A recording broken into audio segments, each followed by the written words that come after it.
Shri Guru Shri Juta Padakamalang.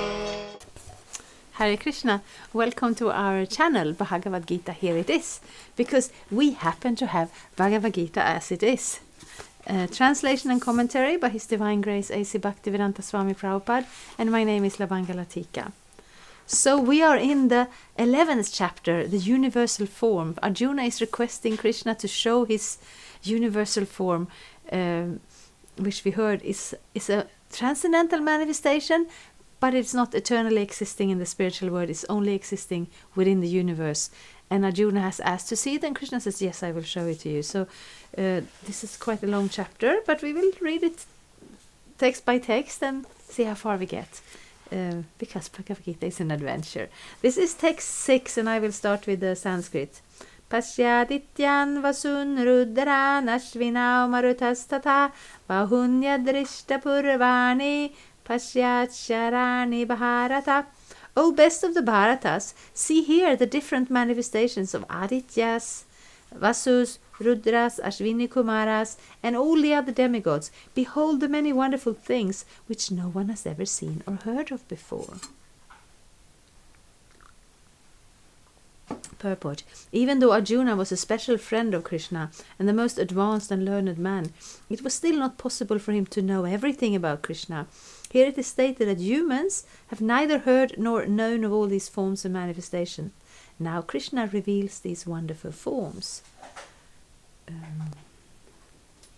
So these different names, they are different manifestations of devas in the heavenly planets. So they are manifesting from Krishna, because he's the source of everything. I will continue to read text 7. Ahaikastahang jagat kritsnang pashyadya sacharacharam mama dehe guda kesha yatschanya drashtum ichhasi. O Arjuna, whatever you wish to see, behold at once in this body of mine. This universal form can show you whatever you now desire to see, and whatever you may want to see in the future. Everything, moving and non-moving, is here completely in one place. Purport. No one can see the entire universe while sitting in one place. Even the most advanced scientists cannot see what is going on in other parts of the universe. But a devotee like Arjuna can see everything that exists in any part of the universe. Krishna gives him the power to see anything he wants to see, past, present and future. Thus, by the mercy of Krishna, Arjuna is able to see anything. And again, this may seem a little fantastic, but just seeing in an ordinary sense is also fantastic. Because when we see scientists study this, they look at our eyes and they have this pupil, this hole through which light enters, and then apparently this light waves that reflect what is in front of us is projected upside down on the inside of the eye, and then in two eyes, and then the nerve transmits this to the brain, and then the brain turns it all around. And what we know is that the brain doesn't do anything. The brain is just a material, physical structure in our body. So we think it's Krishna. Yes, if you put two round lenses and project the vision on the back of them, it will be two upside down forms. But Krishna connects it, so we see a reflection of reality that actually works for us. Just like this, you see it sometimes, they will show us on the pages of science for children. They will say a fly has these manifested eyes, and that means in their brain they will see like hundreds of little units of this surrounding space. And then I'm thinking, if our brain can combine two eyes, certainly the fly's eyes, the fly's brain will connect this into one picture, kind of like a dome-shaped picture. Because super soul is in our heart and super soul is in the eye of a fly. So just ordinary seeing demands the assistance of super soul of Krishna. So actually, from the power of Krishna, he can also project any vision that we need to see. So here Krishna says, Arjuna, whatever you wish to see, behold at once in this body of mine. The universal show can show you the future or the past or the moving or non-moving. Everything is here in one place. So it sounds fantastical, but it's like Super Soul is in everyone's heart, and he sees everything because he sees whatever the person in whose heart he's situated sees. And he sees that all at once in all these different places. Like, I once read a story for children, and the father was a sailor or something like that, so he was traveling far away, and then he was telling his child before leaving, well, we may be far apart, but when the moon rises, if you look at the moon, I look at the moon, we're looking at the same moon, so we're kind of together. And in this similar way, Super Soul is in all of our hearts, so whenever we contact Krishna, that is the same Krishna that is contacted by everyone else. So Krishna is the unifying factor here, and here he is prepared to show Krishna everything in the universal form. I will read text 8 as well. Natumam sakyase drashtum anenaiva svachakshusha divyang dadamite chakshu pasyame yogamaishvaram. But you cannot see me with your present eyes. Therefore I give you divine eyes. Behold my mystic powers. Purport. A pure devotee does not like to see Krishna in any form except his form with two hands. A devotee must see his universal form by his grace, not with the mind but with spiritual eyes. To see the universal form of Krishna, Arjuna is told not to change his mind but his vision. The universal form of Krishna is not very important. That will be clear in subsequent verses. Yet, because Arjuna wanted to see it, the Lord gives him the particular vision required to see that universal form. So we're having a few perspectives at the same time. The universal form is fantastic. It's not, how to say, it cannot be put up as a show. It cannot be put up as a pretense. Only Krishna can show us this. And we, I'm thinking when Prabhupada says, this is not something we see by changing our mind. This is not a meditational technique. It's not a mental concoction. It is something that Krishna gives the eyes to see, and then we can see it. That's also said in other places. In the Brahma Samhita, I cannot think of the Sanskrit. But it is said that when we see Krishna, it's because our eyes have been smeared with the ointment of love. And then our eyes can see Krishna. And when we don't have that love, we won't see Krishna because we don't want to see him, so Krishna doesn't intrude. And this specific universal form is not Krishna's direct form, because a devotee wants to see Krishna in his two arms and his beautiful smile, and he's sometimes playing his flute, he's wearing a peacock feather, and he's so charming that you see Krishna and then that's all you ever want to see. You're fully satisfied.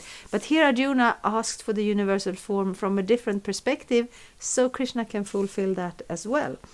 But Prabhupada says it's not very important. It's just like this whole universe. It's fascinating. It's miraculous. But it's not very important, because it's just a manifestation of Krishna that is here now, temporarily manifested. What is really important is, who are we? Who is Krishna? How do we connect? That is really important. But this aspect is also there.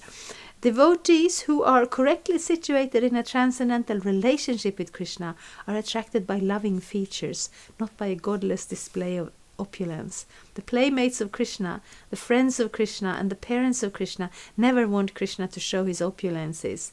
They are so immersed in pure love that they do not even know that Krishna is the Supreme Personality of Godhead. In their loving exchange, they forget that Krishna is the Supreme Lord. In the Srimad Bhagavatam, it is stated that the boys who play with Krishna are all highly pious souls, and after many, many births, they are able to play with Krishna. Such boys do not know that Krishna is the Supreme Personality of Godhead. They take him as a personal friend. Therefore, Shukadev Goswami recites in this verse. No, he recites this verse. Ithang satang brahmasukhan bhuya dasyang gatanang paradevatena maya shritanang naradarakena sakang vidyahuru krita punya punyaha. Here is the Supreme Person, who is considered the impersonal Brahman by great sages, the Supreme Personality of Godhead by devotees, and a product of material nature by ordinary men. Now these boys, who have performed many, many pious activities in their past lives, are playing with the Supreme Personality of Godhead, the Srimad Bhagavatam, 10th canto.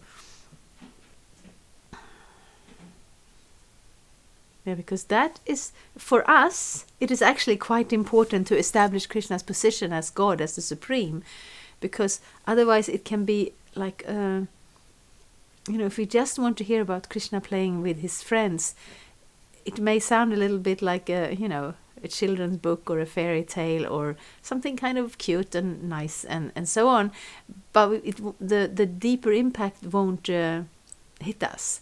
So we study the philosophy of the Bhagavad-gita, and the Bhagavatam also builds up this understanding of Krishna from the ground up, which we actually say. We start the first canto, the second canto are compared to Krishna's lotus feet. We start with that meditation, we go on, and then the 10th canto, which is like Krishna's smiling, beautiful lotus face, there we get to meet him personally, and these devotees who have that pure love. When Krishna comes to this world, it's said here that those boys have been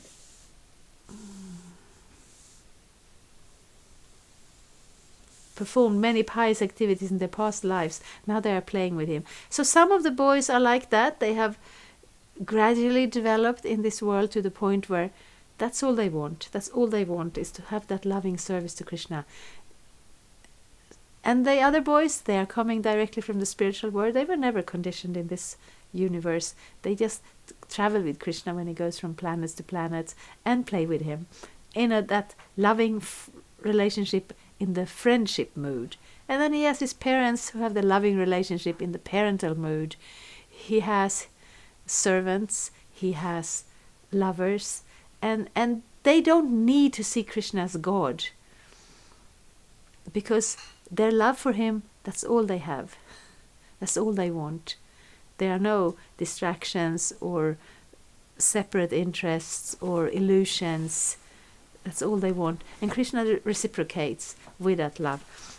So that is the real reality. And here we are going through Bhagavad-gita to build up our faith and to come closer to Krishna, to know him better. And this is one aspect. He's not just any charming boy in a village playing a flute. He's also the controller of all the universes. So he can also show his universal form. So that aspect is there. We appreciate it. We want to hear it. But it is not very important. The fact is that the devotee is not concerned with seeing the Vishvarupa, the universal form. But Arjuna wanted to see, to substantiate Krishna's statement, so that in the future people could understand that Krishna not only theoretically or philosophically presented himself as the Supreme, but actually presented himself as such to Arjuna. Arjuna must confirm this, because Arjuna is the beginning of the Parampara system. Those who are actually interested in understanding the Supreme Personality of Godhead, Krishna, and who follow in the footsteps of Arjuna, should understand that Krishna not only theoretically presented himself as the Supreme, but actually revealed himself as the Supreme. The Lord gave Arjuna the necessary power to see his universal form, because he knew that Arjuna did not particularly want to see it, as we have already explained. So it's a little convoluted, but it's very special occasion, because Krishna speaks the best philosophy. Krishna refers back to the scriptures, to the sages, and also to practical application and logical sensible presentation. But that could possibly be imitated by somebody who wants to prove a separate point. But here he will show something that nobody else can do. So we will read verse by verse, and I end here for now, and welcome back for the next part the next time. Hare Krishna. Thank you for watching. We aim for updates every Tuesday and Friday. Please come back. If you have any questions or comments, please leave them down there. We also have some links and information for you. And there is, of course, the subscribe button. Thank you. Hare Krishna. I'm a Hare Krishna, and I approve this message. Subscribe. Hare Krishna, Krishna Krishna, Hare Hare.